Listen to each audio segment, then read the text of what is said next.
from God, laid him on that old rugged cross. Nails between his hands and nails in his feet. And they put a crown of thorns on God's blessing. But when they rose God's blessing up from the earth, he said, if I be lifted up from the earth, I'm going to draw all men unto me.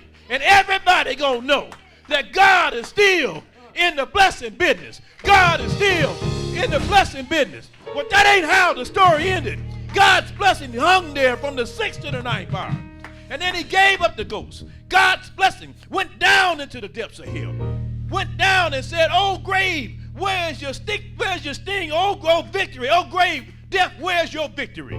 Got up on the 3rd day with all power in heaven and earth in his hand. It is sitting on the right hand of God.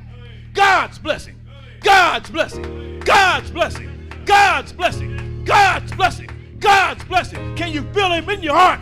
God's blessing. Can you feel him in your soul? God's blessing, God's blessing. Then one day, God's blessing is going to get up from heaven, step back down to the earth, but they ain't going to come down to the earth, going to stop in the middle of the sky. This time, when God's blessing comes to the world,